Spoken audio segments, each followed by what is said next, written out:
Why do you think, given we've gone through COVID and lockdown, we've got the cost of living crisis, we've got the war in Ukraine, we've got so many things going wrong, people are trying to get their lives back, in order.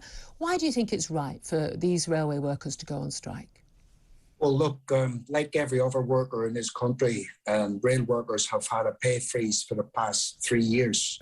And that's, you pointed out, I think, in your introduction, that inflation is now 11%. But if we take that over the 3-year period, inflation is 20%. So in reality, people have had a 20% pay cut. Their wages have gone down, real wages, real spending power has gone down by a fifth. And we've got a situation where the governments have basically tied Network Rail's hands. They've tied even the train operating companies' hands to offering a 2% so-called pay rise. Well, isn't it up to 4% with some reforms to working practices? Well, what they've said is it's 2%, and then there's productivity. And what they mean by productivity is thousands of job cuts. So not only are they trying to get, in effect, a real terms pay cut, but they're also trying to get rid of thousands of jobs on the back of that and make the people that are still left there, their lives in absolute misery, because they're going to have to work more weekends, more nights. The shifts that they work are going to be even more unsociable, and their work-life balance will be destroyed. So this for you, this is about, ordinary working people who are facing difficulties. The trouble with this is, of course, and I understand that. I think a lot of people go, oh, they shouldn't have the right to strike. It's a terrible thing. I don't understand that. I think, trade unions have always had an important role in our society, and in terms of people getting, a lot of things that we just take for granted now, like holiday leave and sick pay and things. And I think people are completely underestimate the role of unions in that. The trouble is, there are two issues here. One is the motivation of the RMT leadership, of which you used to be a part, is it about making things better for their members? Or is it about being a hard left, socialist group, basically wanting to smash a Tory government, bring on the summer of discontent? You had the Mick Lynch, the current General Secretary, talking on Saturday at a rally about how this was about class struggle, class warfare. Isn't this actually more about carrying out sort of big political battles rather than actually helping individual members? Well, to give that quite simply the lie, Julia, if they give us a pay rise in line with inflation, there would be no dispute. So, look, if that's the argument, just offer a pay rise in line with inflation and the dispute solved. There'll be no class war, there'll be no class struggle. The reality is, though, there is a class struggle going on, but at the minute only one side's fighting. We've got a proliferation of billionaires and trillionaires in this country. People have made an absolute fortune during the pandemic, whilst the workers who went to work to keep the country running, including rail workers, NHS workers, nurses, the refuse workers, the teachers, all these people continued to work through the pandemic and have now been given a pay freeze or a paltry offer of a pay rise, which is in fact a pay cut when inflation is taken into account. Well, but this is the thing. It's all very well. Okay, so railway workers who've got a unique ability to impact everyone else and therefore are able to, hold, in all intents and purposes, hold the country to ransom to get their pay rise. Supermarket work. If someone at Morrison's, they want to organise a strike, people go, well, fine, they're closed down for the day. We'll go to Tesco or Sainsbury's or Waitrose or Lidl or wherever other supermarkets are available.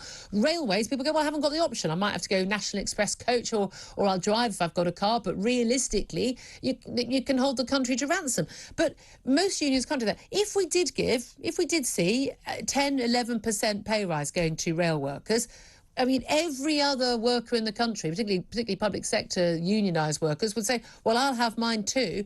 You give everybody a 10, 11% pay rise, what do you think happens to inflation then? Well, look, let's dispel this myth. First of all, Julia, wage rises are not fueling inflation. What's fueling inflation is the cost of fuel, the cost of staples and food, and the cost of energy. That's what's fueling inflation. And that's partly because of the war in the Ukraine, a war which there seems to be a blank check for. There's no lack of money. They send off weapons to Ukraine, so we have kind of a fratricidal war with Ukrainian workers and Russian workers. And by the way, I don't support that invasion at all, totally against it. There's no lack of money to pay shareholders in the train operating companies dividends of £2 billion during the pandemic when they sat at home. On this, you and I will agree 100%. Why we taxpayers have bailed out the railway companies by the tune of £16 billion when they're still paying. How are they making profits to pay their shareholders when no one was on the trains? It's closer to 20 now, closer to £20 billion, probably even over that. And they've given about a tenth of that straight to the shareholders who sat at home during the pandemic comfortably at home.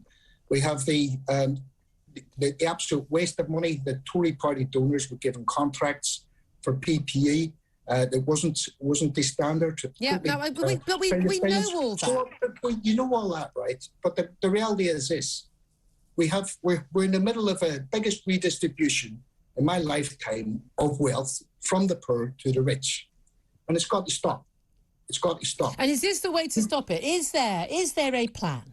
Is there a secret cabal of trade union leaders who've met up in a dark, smoky room planning for this summer of discontent, class struggle, to break this vile, evil Tory government, as you see it?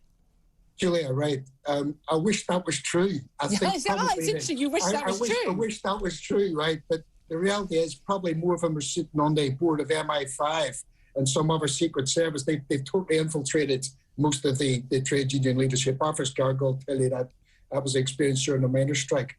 But the reality is this: look, this is about people having the necessity to go on strike. When we're taking 40,000 people out, right? So to get over the line for that, we need 20,000 people participating in the ballot. And not only did we get that 20,000, we got something like 78% of people participating in the ballot. Now, for a ballot that size, that is a huge vote, because people don't usually send back their postal votes. You know, it's very difficult. The anti-trade union laws have made it very difficult for workers to actually go on strike. Well, they haven't made it difficult for people to go on strike. They've simply made it, they wanted it to be representative of what the workers actually want, which seems to be reasonable. Well, that's not true. Well, let's apply that to MPs and councillors. Not one of them would be elected, would they? Well, how many of them would get 50% of the vote in their constituencies? So it's one law for them. But it's not a binary yes-no vote, is it? That's a nonsense argument, Steve. For them. You'll be arguing that bringing suitcases and booze into Downing Street was all right next. I think my listeners and viewers will know my views on that, and I'm very strongly opposed. Look, this is the thing. Look, I accept, Steve, I completely accept your point that we have not got rising prices because of what workers have done or trade unions have done. It's from lockdown policy. It's from the Ukraine war. It's all these other things. But this is where we are right now. Do you think that everyone in the public sector getting a 10% pay rise or plus, do you think that, i.e. not losing money, I do understand that point in real terms, do you think that will make things any better? Bearing in mind that the private sector won't be getting those sorts of pay rises. I know it's not a race to the bottom, but they won't be getting those pay rises because companies can't afford it because they're paying the fuel bills. It'll be paid for out of taxes. Now, those taxes to pay all those public sector workers, nurses, teachers, doctors, whoever, they are going to have to be paid by ordinary working people. And there aren't enough millionaires or billionaires to pay for all of that. So either everybody else is going to have to pay that pay rise where they're not getting a pay rise, they're getting a pay cut, or, we just put those taxes on in the future, we borrow more, and our children are going to have to pay it. The reality is we ain't got the money. We have got the money, and I mean the model at the minute is that money is more and more concentrated in the hands of a very small parasitic elite. That's what's happening, and you can look it out. This isn't Marxism. This is the economics from CBA. They will tell you that the proliferation of people up there being billionaires and trillionaires has gone up exponentially. That's a fact. Okay, just finally, final. Hold on. Yes, Am I interviewing you or you interviewing me here? Can you let me answer? All right, Steve, quick. You ask me. Okay, so that model of society may be acceptable. It's not acceptable to me, and it's not acceptable to working class people. I live in the London Borough of Newham, and I will take you down here, and you can watch food banks, nearly a mile long queues for food banks, and a lot of those people are working full time.